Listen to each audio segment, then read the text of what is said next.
Welcome, and thank you for joining us on This Week in the Valley. Our show features people and events that are making a difference where we live, right here in North Missouri. I'm Donna Bell. And I'm Darren Olazaris, and we have a great show for you. This week we have the 2012 Sheridan Valley Scholarship recipient and the current reigning Miss Missouri, Mackenzie Garber, Tanaja Douglas with a summer fun day, and we will bring you the dedication of the Macon Solar Energy Farm. Anybody who has kids or hopes to someday wants them to do well in school, stay out of trouble, and to one day make a difference in the world. While there isn't a set recipe for raising successful children, psychology research has pointed to a handful of factors that predict success. One of those success predictors is high expectations. Parents' expectations for their kids have a positive effect on their success. Parents who see college in their child's future are more likely to see that vision become reality. Children inherently do want to live up to their parents' expectations. Provide early academic skills, in particular math skills. Knowledge of numbers, number order, and other rudimentary math concept predicts not only math achievement, but it also predicts future reading achievement.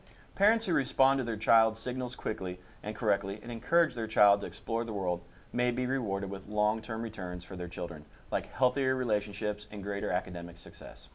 Emotions and feelings are contagious. If your friend is happy, and that brightness will infect you. If she is sad, that gloominess will transfer as well. So, if you are exhausted and frustrated, that emotional state can transfer to your kids.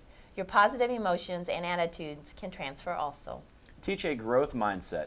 A growth mindset thrives on challenge and sees failure not as evidence of unintelligence, but as a springboard for growth and for stretching our existing abilities. In a study of 4-year-olds who were given a choice between solving easy or difficult jigsaw puzzles, found that kids with fixed mindset chose the easier one since it would make them look smart. The growth-oriented kids opted for the harder puzzle since they saw it as an opportunity to learn.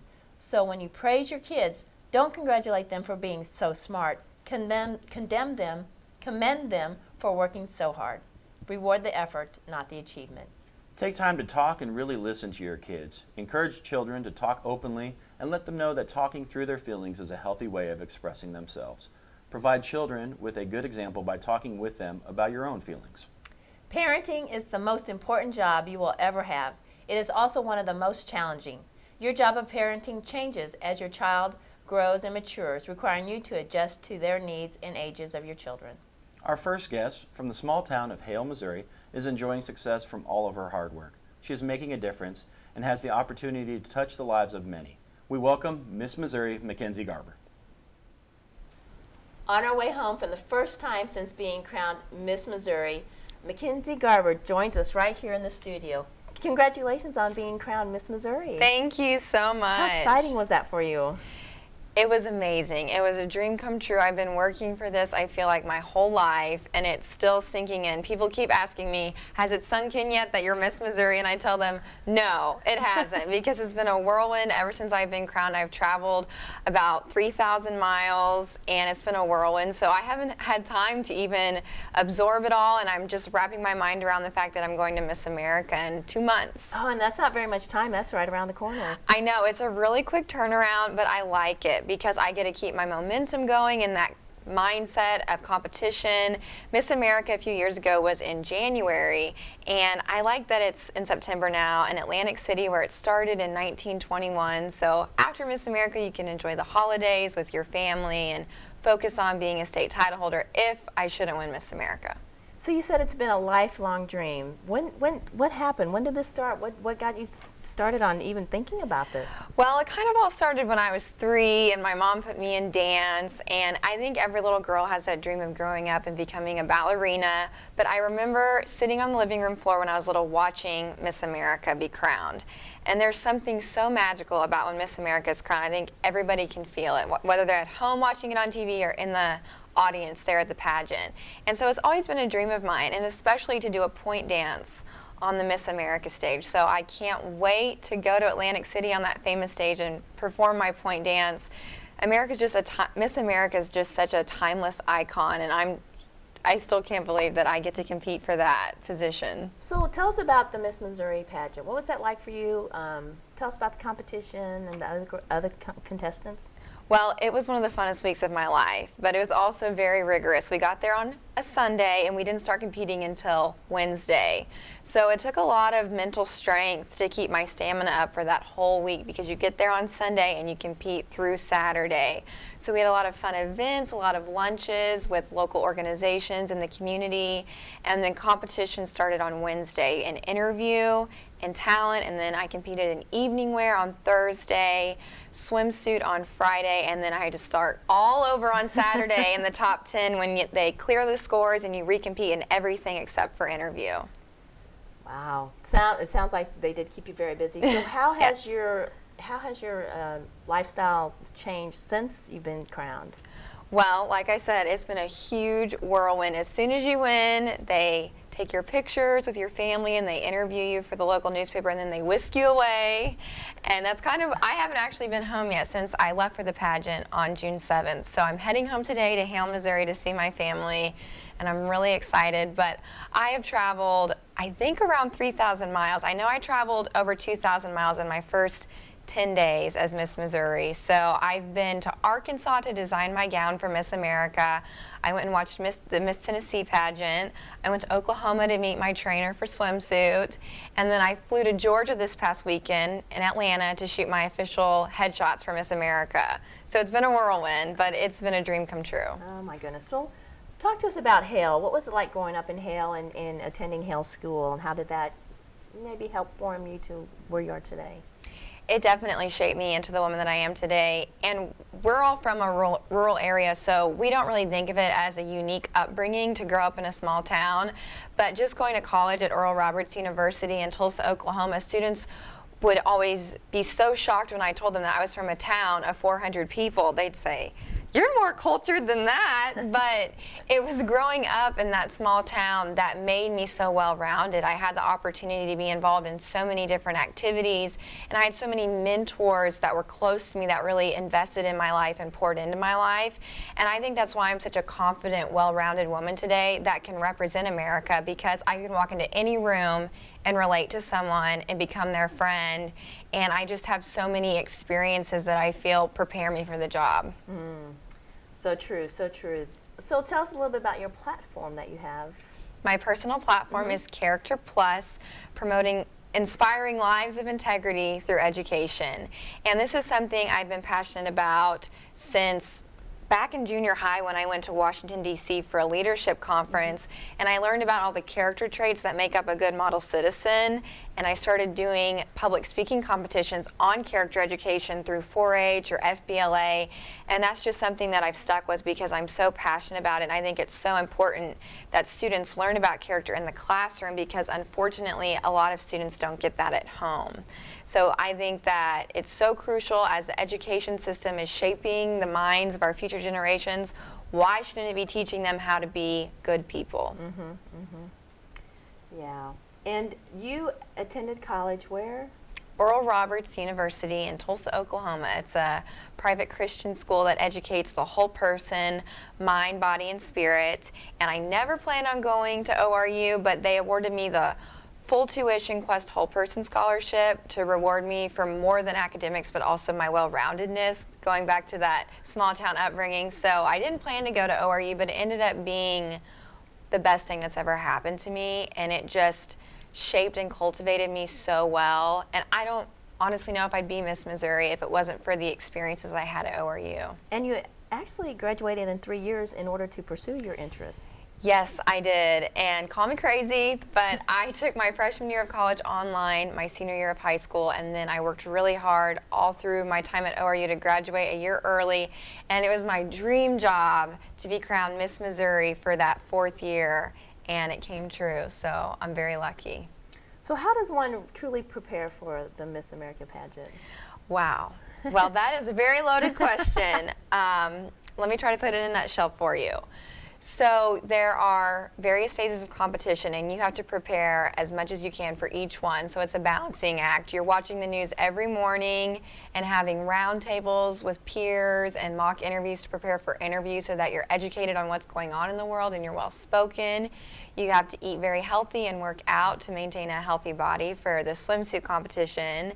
And you have to practice your talent a lot so that you have a good talent. So I do a jazz dance on point to Michael Jackson's Pretty Young Thing. I love that song from the 80s. It's kind of a tribute to my dad. So it's a balancing act to keep yourself healthy, keep yourself informed. It really stretches you as a person to be well-rounded. And they also have the Miss America national platform, which is Children's Miracle Network.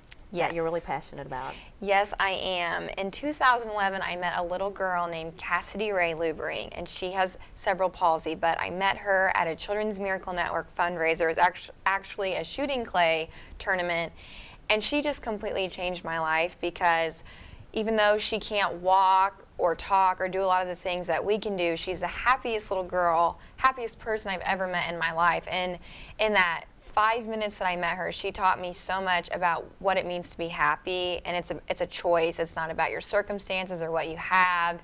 And she's still like my little sister to this day. We're very close, and that's just a huge, beautiful example of how amazing Children's Miracle Network is, and how these hospitals change lives for children who maybe their families can't afford state-of-the-art medical care. So I'm so glad that Miss America has chosen that as their national platform, and I would love to represent that as Miss America across the nation. Oh, absolutely. So you have many exciting appearances to come.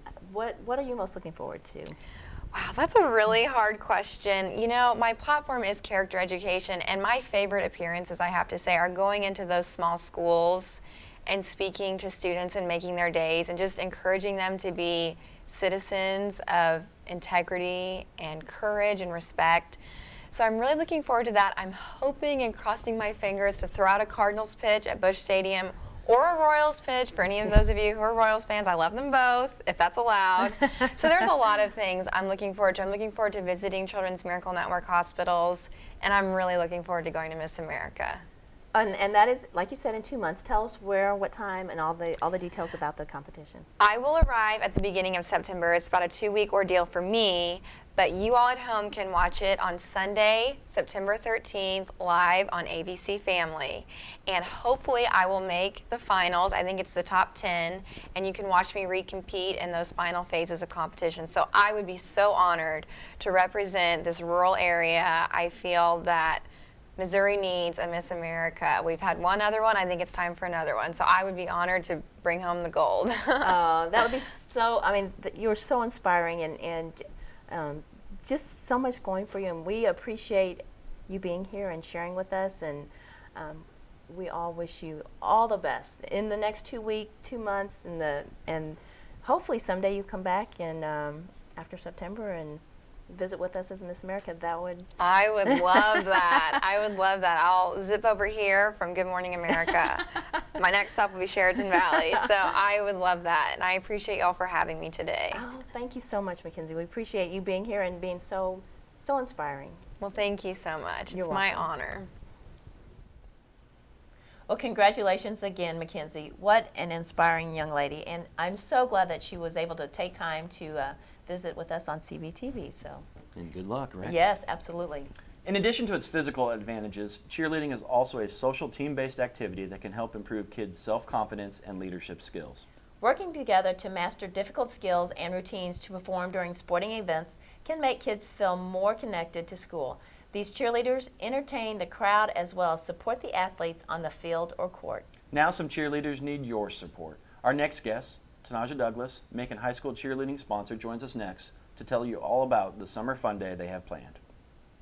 We're at the Macon Middle School, and I'm here with Tanaja Douglas. Hi, Tanaja. Hi, thank you for having me. So there's going to be a great event that's going to be taking place. It's called the Summer Family Day. Tell me a little bit about that. Yes, the Macon Varsity Football and Competition cheerleaders are hosting the Summer Fun Family Day on Saturday, July 11th here in the school Circle Drive.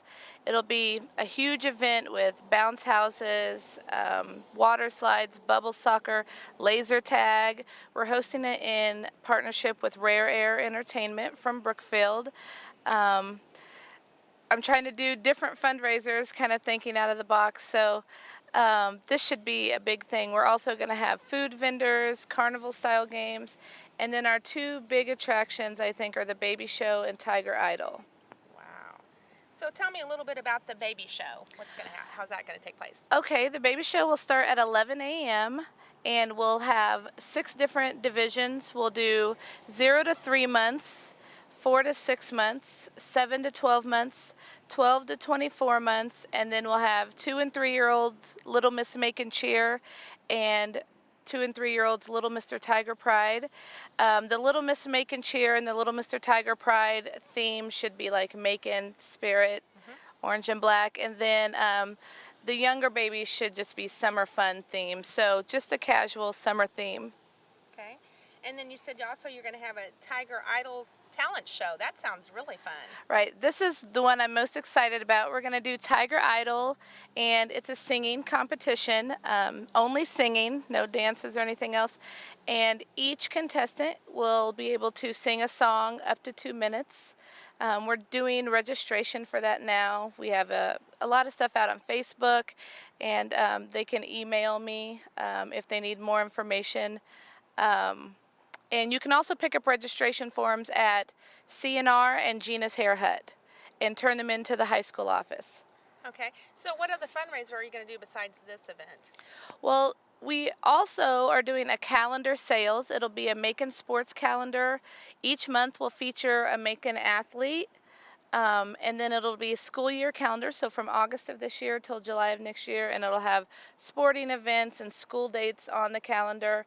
The cheerleaders are selling them from now until July 20th, so if you want one, get a hold of one of the cheerleaders and order one from them. Okay, and then they're going to be going to regionals, is that what you said?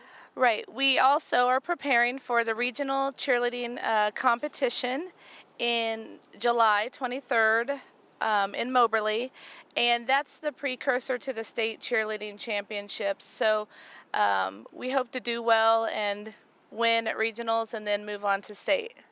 That sounds lots of fun. I mean, well, I think if people don't have anything going on July 11th, they need to be coming here, right? Yeah, I think it's going to be a lot of fun, great time for the kids. The weather should be nice, everything. It should be a full day of stuff to do, plus a little entertainment with the baby show and the talent competition. So it starts at 10 o'clock then? It starts at 10 o'clock, and we'll probably start wrapping up around 3. The talent show might run over, but that's our guesstimate. Yeah, all right. Well, I wish you best of luck on the Thank you. regional, and it sounds like it's going to be a great event. Yep, thank you. You're welcome.